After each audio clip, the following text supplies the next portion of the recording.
स्नातक करने के बाद पिता के कहने पर मीना ने बीएड भी कर लिया था। एक दिन पिता ने मीना को अपने पास बुलाकर कहा, मीना, मैं चाहता हूँ कि अब तुम्हारे हाथ पीला कर दूँ। तुम्हारे छोटे भाई बहन भी हैं ना। बेटे, एक एक करके अपनी जिम्मेदारी पूरी करना चाहता हूँ। नाराज हो गई थी वह पापा से शादी की बात सुनकर। पापा, प्लीज मुझे शादी करके निपटाने की बात ना करें। मैं आगे पढ़ना चाहती हूँ। मुझे एमए करके पीएचडी भी करनी है। मैं तुम्हारे रास्ते का रोड़ा नहीं बनूंगा। जितनी मर्जी हो पढ़ो। पापा की बात सुनकर वह उस दिन कितना खुश हुई थी, लेकिन पिता की असामयिक मृत्यु के कारण उत्तरदायित्व के एहसास ने महत्वाकांक्षाओं पर विजय पा ली थी। मीना ने 20 साल की छोटी उम्र में ही घर की जिम्मेदारी अपने कंधों पर उठा ली थी। 7 साल बाद जब दो बड़े भाई और बहन ने अपनी पढ़ाई पूरी कर ली तो उन्होंने कहा था, जीजी, आपने हमारे लिए बहुत किया है। अब मेरे घर संभालने दीजिए। जिम्मेदारियों के कंधे बदलते ही मीना ने सोच लिया कि वह अब ब्याह करके अपना घर बसा लेगी। 3 साल बाद 30 वर्षीय मीना की शादी 35 वर्षीय सुशांत से हो गई। शादी के 2 वर्ष बाद जब मीना ने पुत्री को जन्म दिया तो वह खुशी से फूली नहीं समाई।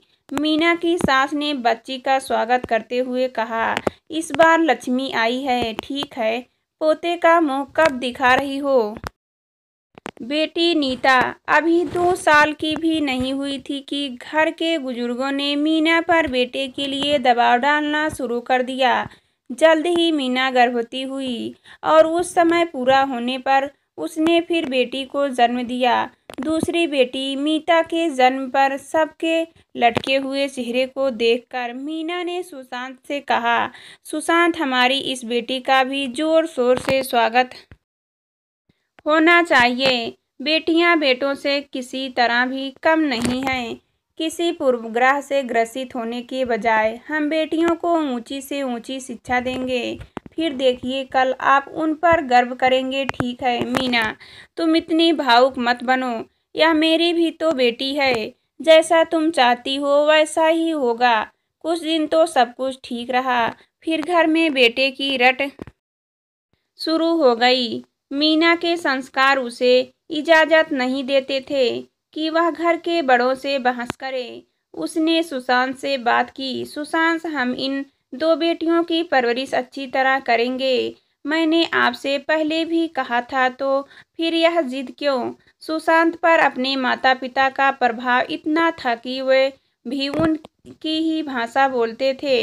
वे मीना को समझाने लगे, मीना, हमें एक बेटे की बहुत चाह है। कल को ये बेटियां ब्याह कर अपने अपने घरों को चली जाएंगी तो हमारी देखभाल के लिए बेटा ही साथ रहेगा ना। सुशांत का उत्तर सुनकर भड़क गई मीना। सुशांत, क्या मैंने अपने परिवार को नहीं संभाला? फिर हमारी बच्चियां हमारा सहारा क्यों नहीं बनेंगी? वास्तव में अपने बच्चों से ऐसी अपेक्षा हम रखें ही क्यों? मीना की एक ना चली। वह तीसरी बार भी गर्भवती हुई और उसने फिर एक बेटी को जन्म दिया। 3 बच्चों की परवरिश, फिर स्कूल का काम, दोनों के बीच सामंजस्य स्थापित करना मीना को काफी मुश्किल लग रहा था। इसका असर मीना के स्वास्थ्य पर पड़ने लगा। 3 बेटियों के बाद मीना पर जब फिर से दबाव डालने का सिलसिला शुरू हुआ तो वह चुप ही नहीं रह सकी। बर्दाश्त ही हद जब पार हो गई तो जैसे बम फूट पड़ा। मीना चीख उठी, मैं कोई बच्चा पैदा करने की मशीन हूँ? मेरी उम्र 40 पार कर चुकी है।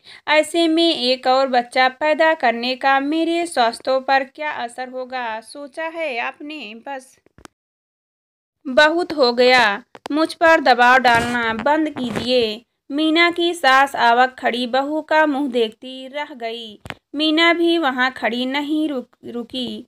अपने कमरे में पहुंचकर फूट फूट कर रोने लगी। सुशांत ने मीना को गले से लगाकर शांत कराया।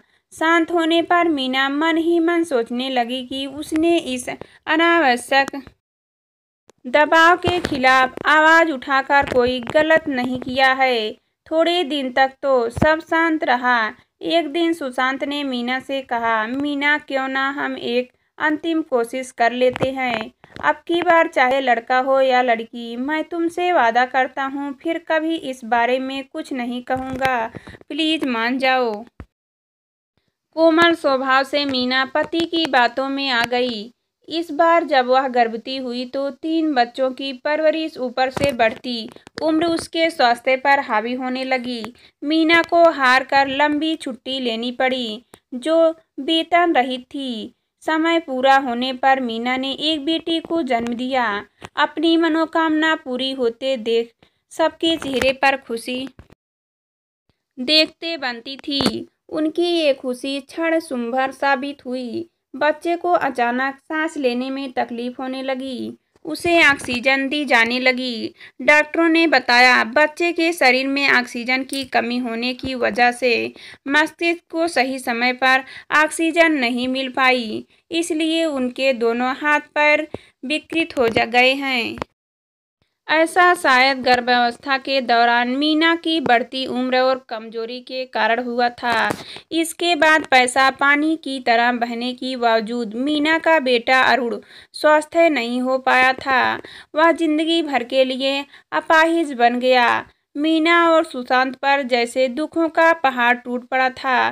पहले तो सुशांत बेटा चाहते थे जो उनके बुढ़ापे की लाठी बने। अब उन्हें यह चिंता सताने लगी कि उनके बाद उनके बेटे की देखभाल कौन करेगा। करीब 1 साल तक छुट्टी लेने के बाद मीना फिर से स्कूल जाने लगी। पहले वाली मीना और इस मीना में जमीन आसमान का अंतर था।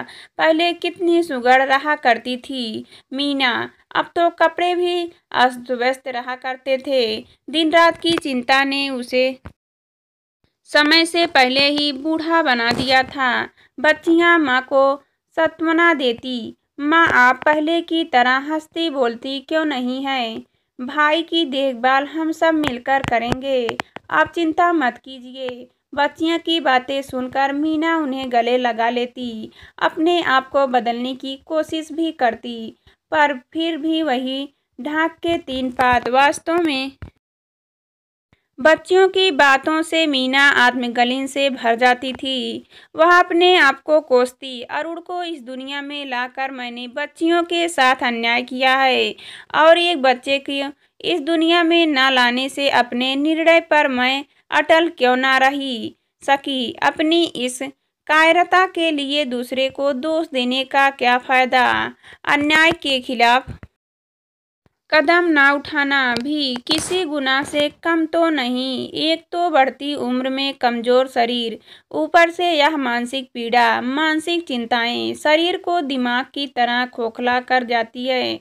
दुखों का सामना न कर पाने की स्थिति में दुर्लभ शरीर कमजोर इमारत की तरह भरा भरा गिर जाता है। यही हाल हुआ मीना का। एक रात जब वह सोई तो फिर उठ ही नहीं सकी। वह चिर निद्रा में विलीन हो चुकी थी। मीना की सास की बूढ़ी हड्डियों में इतना दम कहाँ था कि वे सब कुछ संभाल सके। कुछ ही दिनों में वे भी इस दुनिया से कूच कर गई। पत्नी और माँ की विरह वेदना से ग्रसित सुशांत एक जिंदा लाश बनकर रह गए। उनकी 2 बड़ी बेटियां जैसे रातों रात बड़ी हो गई। लड़कियां बारी बारी से अपने भाई का ध्यान रखती। दोनों बड़ी बहनें भाई की दैनिक जरूरतों खाने पीने का ध्यान रखती।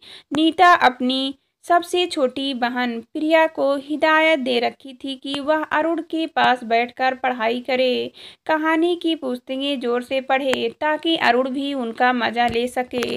लड़कियां बारी बारी से अपने भाई को पढ़ाती भी थी, पर वह अपने विकृत हाथों की वजह से कुछ लिख नहीं पाता था। उसके हाथों के मुकाबले उसके पांव कम विकृत थे। लड़कियों ने महसूस किया कि अरुण के पैरों की उंगलियों के बीच पेंसिल फंसा देने पर वह लिखने लगा था। उसकी लिखावट स्पष्ट होने पर भी जोर देने पर पढ़ी जा सकती थी। कभी कभी अरुण कागज पर अड़ी तिरछी रेखाएं खींचता था तो कुछ चित्र उभर कर आ जाता। बहनों ने जब देखा कि अरुण चित्रकारी में रुचि ले रहा है तो उन्होंने उसके लिए एक गुरु की तलाश शुरू कर दी। इसके लिए उन्हें कहीं दूर नहीं जाना पड़ा। घर बैठे ही इंटरनेट में उन्हें एक ऐसा गुरु मिल गया जो अपने हाथों से अक्षम बच्चों को पैरों की मदद से चित्रकारी करना सिखाता था। अरुण बहुत मन लगाकर सीखता था। देखते ही देखते वह इस कला में माहिर हो गया। एक दिन ऐसा भी आया जब बहनों ने अरुण के चित्रों की प्रदर्शनी लगाई। प्रदर्शनी काफी कामयाब रही। अरुण के चित्रों को बहुत सराहा गया। चित्रों की अच्छी बिक्री हुई और बहुत से ऑर्डर भी मिले। फिर अरुण ने पीछे मुड़कर नहीं देखा। बहनों ने अरुण का नाम विकलांगों की श्रेणी में Guinness book of world records में भी दर्ज करा दिया। एक विदेशी संस्था जो विकलांगों की मदद करती थी ने इसे देखा और इस तरह अरुण के पास विदेशी से ग्रीटिंग कार्ड डिजाइन करने की ऑर्डर आने लगे। अरुण अब डॉलर में कमाने लगा। सुशांत अब काफी संभल चुके थे। वक्त घावों को भर ही देता है। एक एक करके उन्होंने अपनी 2 बड़ी बेटियों की शादियां कर दी। छोटी अभी पढ़ रही थी। अरुण अब बड़ा हो गया था, इसलिए उसकी देखभाल में दिक्कतें आने लगी थी। ऐसा लगा जैसे प्रकृति ने उनकी सुन ली थी। मीता इस बार जब मायके आई तो अपने साथ असीम को लेकर आई, जो बेहद ईमानदार और कर्तव्यनिष्ठ था। असीम पढ़ा लिखा था पर बेरोजगार था। वह मीता के पति के पास नौकरी की तलाश में आया था। अरुण असीम को मोटी रकम पगार के तौर पर देने लगा। असीम जैसा साथी पाकर अरुण बेहद खुश था। आज टीवी वाले घर पर आए हुए हैं। वे अरुण का इंटरव्यू लेना चाहते हैं। कैमरा अरुण की तरह घुमाकर कार्यक्रम के प्रस्तुतकर्ता के अरुण का परिचय देने के बाद कहा, अरुण से हमें प्रेरणा लेनी चाहिए। हाथ पैर सही सलामत रहने पर भी लोग अपनी असमर्थता का रोना रोते रहते हैं। अपने पैरों की उंगलियों की सहायता से अरुण जिस तरह जानदार चित्र बनाता है वैसा शायद हम हाथ से भी नहीं बना सकते। अरुण ने यह साबित कर दिया है कि जिंदगी में कितनी भी मुश्किलें क्यों ना आए, कोशिश करने वालों की हार नहीं होती। अरुण अब आपको बताएगा कि वह अपनी सफलता का श्रेय कैसे देता है। अरुण ने कहा, आज मैं जो कुछ भी हूँ अपनी बहनों की बदौलत हूँ। मैंने अपनी माँ को बचपन में ही खो दिया था।